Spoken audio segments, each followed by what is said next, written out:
Pemirsa, buronan kasus penyiraman air keras di Palembang, Sumatera Selatan diringkus polisi. Selain diburu karena kasus penyerangan, residivis kasus pembunuhan ini juga dicari polisi atas kasus perusakan kendaraan Dinas Perhubungan Kota Palembang.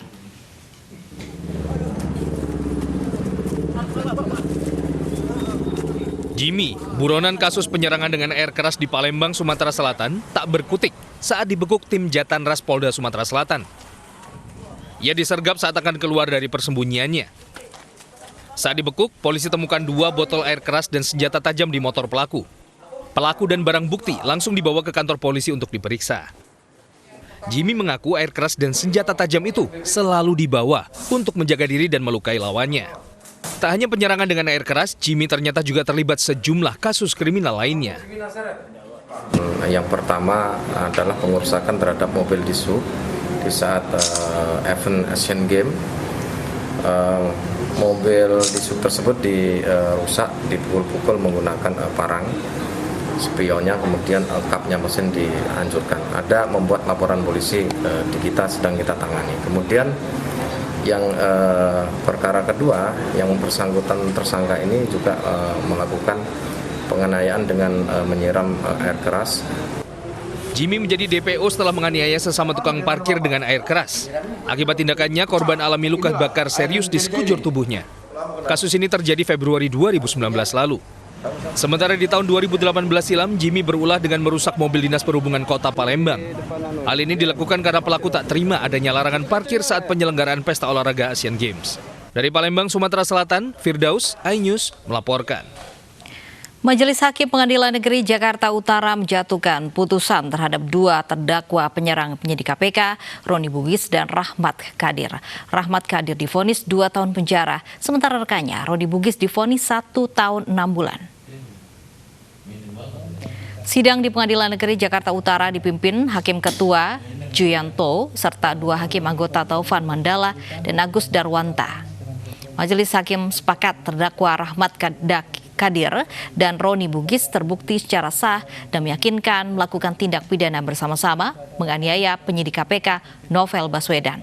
Namun hakim juga mempertimbangkan kedua pelaku tidak berniat mencelakai Novel Baswedan. Putusan yang dijatuhkan majelis hakim lebih tinggi dari tuntutan jaksa penuntut umum yang menuntut kedua terdakwa 1 tahun penjara. Atas putusan tersebut, kedua terdakwa menyatakan menerimanya, sementara jaksa menyatakan masih pikir-pikir. Tanggapi vonis ringan kedua penyerangnya, Novel Baswedan mengaku tak heran karena sejak awal proses penanganan kasusnya penuh kejanggalan. Sementara Komisioner KPK menegaskan keputusan hakim menjadi cerminan potret keadilan di negeri ini. Saya sejak awal katakan bahwa saya memang tidak menaruh harapan dalam persidangan ini. Kenapa? Karena sejak awal saya melihat prosesnya janggal, prosesnya bermasalah, dan arah persidangan memang sudah menyimpang begitu jauh dari fakta yang sebenarnya. Padahal kalau kita melihat persidangan itu perkara pidana adalah menggali kebenaran material, tapi terjadi nggak demikian. Hari ini saya tidak melihat sama sekali proses persidangan ini. Ya, harapan saya sebagaimana juga harapan masyarakat agar keadilan ditegakkan di Republik ini, kan begitu. Ya, sama. Sebagai bagian dari masyarakat, kita menginginkan agar keadilan itu juga tercermin dari putusan hakim. Nah, itu. Terdakwa kasus pengadaan alat kesehatan di Banten atau Bagus Heri Wardana alias Wawan divonis 4 tahun penjara dan denda 200 juta rupiah. Wawan terbukti melakukan korupsi pengadaan alat kesehatan di Rumah Sakit Rujukan Banten. Dalam sidang vonis secara online, Majelis Hakim Tipikor Jakarta memvonis adik mantan Gubernur Banten Ratu Atut pidana penjara selama 4 tahun dan denda 200 juta rupiah subsidiar 6 bulan kurungan. Wawan terbukti melakukan korupsi pengadaan alat kesehatan di Rumah Sakit Rujukan Banten yang merugikan negara 94 miliar rupiah. Majelis Hakim juga menghukum Wawan untuk membayar uang pengganti sejumlah 58 miliar rupiah. Aset Kedokteran Umum Puskesmas Kota Tangerang Selatan. Artis Raffi Ahmad mendapat tawaran menjadi calon wali kota Tangerang Selatan. Namun suami Nagita Slavina itu masih akan mempertimbangkan pinangan dari Siti Nur Azizah, putri wakil Presiden Ma'ruf Amin. Kali ini ada my brother, Parapsel. Tawaran menjadi calon wakil wali kota Tangerang Selatan disampaikan Siti Nur Azizah yang akan maju sebagai calon wali kota Tangerang Selatan saat bertandang ke rumah Raffi Ahmad. Siti Nur Azizah datang bersama suaminya Rapsel Ali. Datang ke rumah nih sama Parapsel.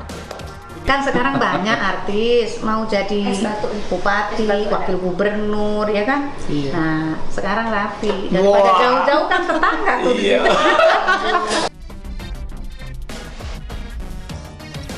Terjun ke arena politik bukan yang pertama kali untuk Raffi Ahmad. Saat pemilihan Gubernur DKI Jakarta tahun 2017 lalu, Raffi menjadi pendukung pasangan Anies Baswedan Sandiaga Uno. Dan saat pemilihan Presiden tahun lalu, Raffi mendukung pasangan Joko Widodo Ma'ruf Amin. Mohon doanya nanti tawaran dari Bunda. Saya tuh udah tersanjung sekali, Bunda. Oh, terima kasih. Terima kasih, nanti saya ngobrol sama Nagita. Sebenarnya saya udah mau, Bunda. Cuman maulah menjadi pendampingnya Bunda, menjadi pendampingnya Bunda, anak seorang kiai besar, Pak Abah Ma'ruf Amin, wakil presiden, dan bundanya juga kompetensinya luar biasa, dan suami bunda juga sahabat saya. Saya tuh udah mau nih, tapi apakah saya sudah siap atau belum? Di tengah kecenderungan perilaku memilih masyarakat yang belum rasional, popularitas masih menjadi magnet untuk mendulang suara pemilih. Kesamaan ideologi atau visi perjuangan yang sama bukan menjadi persoalan yang terlalu penting.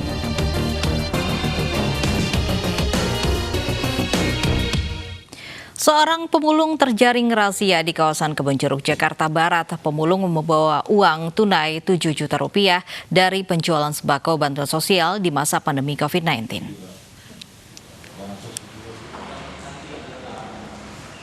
Petugas pelayanan pengawasan dan pengendalian suku dinas sosial pemerintah kota administrasi Jakarta Barat terkejut saat menemukan uang senilai Rp7.070.000 dari seorang pemulung. Pemulung berusia 58 tahun ini mengantongi uang dari hasil penjualan sembako bantuan sosial yang ia dapatkan selama pandemi COVID-19. Terus kalau buat makan Bapak dari uang? Dia tidur, mimper, ngegelandang, sebelumnya jualan kaset CD. Tapi dia punya KTP Pak? Tidak ada identitas. Pak, itu bisa ditemukan uang. Ditemukannya uang sebanyak itu dari mana, Pak? Kalau menurut pengakuan Pak Hasan itu dia mendapatkan uang itu hasil jual sembako yang dikasih oleh warga.